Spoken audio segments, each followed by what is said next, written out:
శ్రీమాత్రే నమః గురుగారు. శ్రీమాత్రే నమః. గురుగారు, కళలో పాములు కనిపిస్తుంటాయి కొంతమందికి, భలే భయం వేస్తూ ఉంటుంది, కాటేసినట్టు, లేదంటే అట్లా మనం వెళ్తుంటే రోడ్డు దాటేసినట్టు అట్లా చెప్తా ఉంటారు. సో ఏమవుతుంది అట్లా కళలోకి వస్తే? ఫస్ట్ ఆఫ్ ఆల్ ఏంటంటే, ఈ కళల మీద సైంటిస్టులు కొన్ని విషయాలు చెప్తారు, మన శాస్త్రాలు కూడా కొన్ని విషయాలని సైంటిస్టులు చెప్పిన విషయాలే చెప్పింది.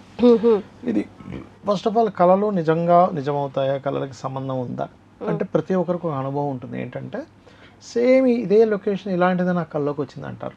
చూడండి, ఎవరికి ఆల్రెడీ ఎక్కడో జరిగినట్టుంది అట్లా కూడా అనిపిస్తా ఉంటుంది. అది ఆల్రెడీ స్వప్నంలో 1 year బ్యాక్ 2 years బ్యాక్ ఎవరికైనా వచ్చి ఉంటుంది.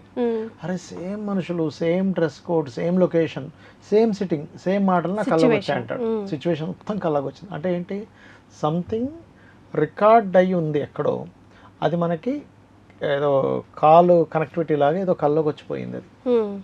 అయితే ఇంతకీ కళ అంటే ఏమిటి, ఫస్ట్ దీని గురించి తెలుసుకోవాలి. ప్రకృతి అంటే అమ్మవారు మనకి ముందుగా ఇవ్వబోయే ఒక హింట్ కళ అనేటువంటిది. అది రకరకాల వాటిలో ఇస్తుంది. దీనికి శాస్త్రంలో ఏ సమయంలో కళ వస్తే ఎంత కాలంలో తీరుతుంది, ఎలాంటి సిచ్యువేషన్స్లో మీరు కళని యాక్సెప్ట్ చేయాలి, దాని కళని నిజంగా యాక్సెప్ట్ చేయాలా వద్దా అనేటువంటి పూర్తి ఇన్ఫర్మేషన్ మనకి ఈ శాస్త్రంలో ఇచ్చారు.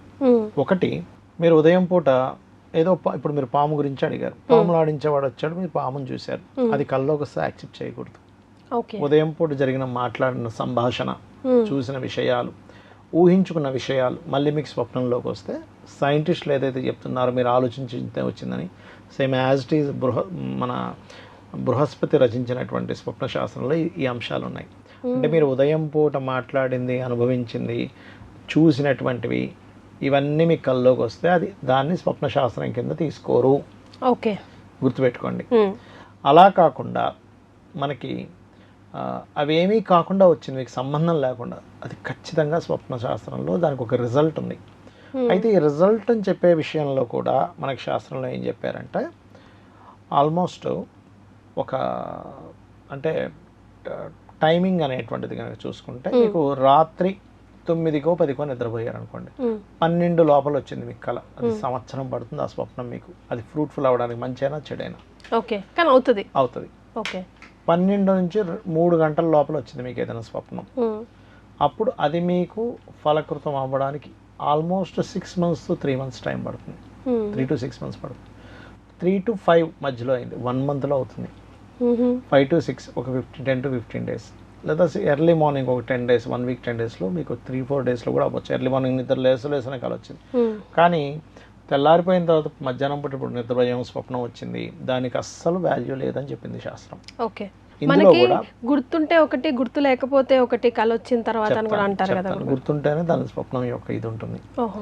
అయితే మధ్యాహ్నం పూట నిద్రపోయే దాని స్వప్నాన్ని అసలు స్వప్నం కింద తీసుకోకూడదు, ఎటువంటి ఫలితము, నిష్ఫలము అని చెప్పారు.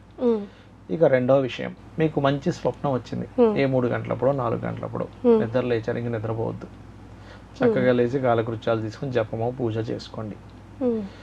చెడు స్వప్నం వచ్చింది మీకు, మళ్ళీ కాలు చేతులు కడుక్కొని భగవంతుని స్మరణ చేసుకుని నిద్రపోతే మంచి స్వప్నం వస్తే ఈ చెడు స్వప్నం యొక్క దుష్ఫలితం పోతుంది. అయితే ఇక్కడ ఎప్పుడైనా స్వప్నం అనేటువంటిది ఏంటంటే అమ్మవారు మనకి అందించే ఒక ఇండికేషన్. అంటే నువ్వు చేయబోయే పనుల్లో ఎక్కడో రాంగ్ స్టెప్ పడుతుంది, లేదా రైట్ స్టెప్. అంటే ఇప్పుడు మీరు సర్పం గురించి అడిగారు, సర్పాలు మిమ్మల్ని కాటేసినట్టు వస్తే మంచిదే అని చెప్పింది శాస్త్రం, కానీ మిమ్మల్ని చుట్టినట్టుగా వస్తే మంచిది కాదు, పట్టేసింది మంచిది కాదు. అందులో కొంతమందికి 5 తలల స్వప్నం పాము వచ్చిందండి, పాలకల్లోంచి లేచినది వచ్చింది అంటే చాలా మంచిది, ప్రాబ్లం ఏం లేదు, పడగెట్టినట్టు వస్తే చాలా మంచిది. అయితే ఎప్పుడైనా ఏ స్వప్నంలో అయినా మీకు కళలో మీరు ఒక కొండ ఎక్కుతున్నట్టుగా వచ్చింది అనుకోండి ఉదాహరణకి, చాలా మంచిది, కానీ కొండ నుంచి పడిపోతున్నట్టు వస్తే మంచిది కాదు. అగ్ని వచ్చింది, చాలా మంచిది, ఒక కాగడా మీకు ఇచ్చారు, ఎవరు చీకట్లో వెళ్తున్నావు కదా అంటే మీకు ఒక రూట్ కనబడడానికి ఒక సహాయం మీకు అందబోతుంది.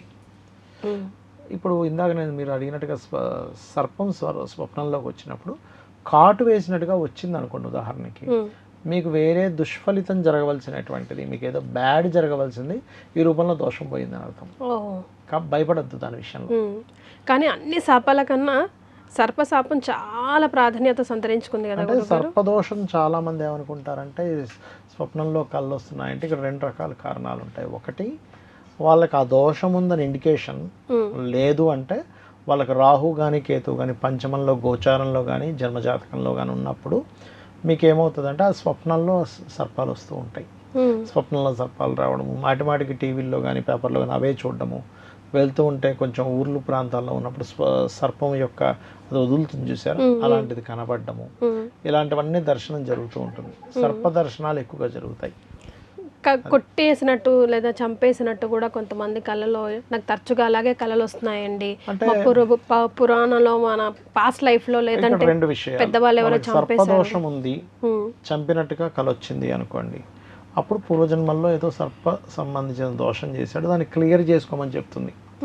అలా కాకుండా మిమ్మల్ని ఏదో ఇబ్బంది పెట్టడానికి వస్తే వెంటనే చంపేశారు దాన్ని, ఉదాహరణ అది మంచిదే. అంటే ఏంటి, మీకు కాలం అనుకూలించకుండా, మీకు ఏదో సర్పం అంటే కాలంతో సమానం, అనుకూలించకుండా మీరు ఇబ్బంది పడుతున్నప్పుడు దాన్ని మీరు జయించారు అని అర్థం అనమాట. అట్లా ఆ రకంగా మనం తీసుకోవాలి.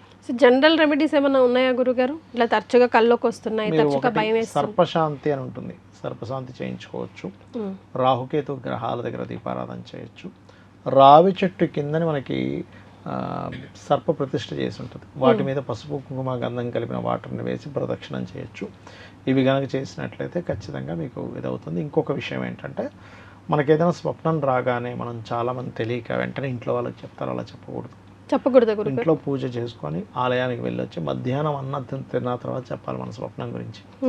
త్రిజట్ట స్వప్న వృత్తాంతము, గజేంద్ర మోక్షము, రామాయణ మహాభారతాలు లాంటివి వింటే కూడా దుష్స్వప్న నాశనం అవుతుంది. అది ఎలాంటిదైనా కూడా. రైట్ గురుగారు, కొంతమంది కొన్ని రెమెడీస్ లాగా చెప్తుంటారు, వెండి సర్పాన్ని వేయండి ఏదైనా ఆలయంలో, సర్పదోషాలు దోషాలకి సంబంధించా. రైట్ గురుగారు, ధన్యవాదాలు. శ్రీమాత్రే నమః. And for more videos, please subscribe to iDream channel. Subscribe to iDream Media. Please subscribe to iDream. Please subscribe to iDream. Please subscribe iDream. And please subscribe to iDream. For more videos, subscribe to iDream. please like, share and subscribe to the channel. Congratulations, iDream. Subscribe to iDream. Subscribe to iDream. So subscribe to iDream Media. iDream ki iDream team andarki huge congratulations. Please subscribe iDream Media. Please subscribe to iDream. Subscribe iDream. Please subscribe to iDream. iDream అంటే నా కళల channel subscribe చేసుకున్న నోరు తిరుగుతలేదు, మీరైతే గంట గుర్తు కొట్టండి. For more such videos, please subscribe to iDream. Subscribe to iDream. Please subscribe to iDream. Please subscribe iDream Media. Please do subscribe to iDream. Please subscribe to iDream Media. For best entertainment and information, please subscribe iDream. And don't forget to subscribe to iDream.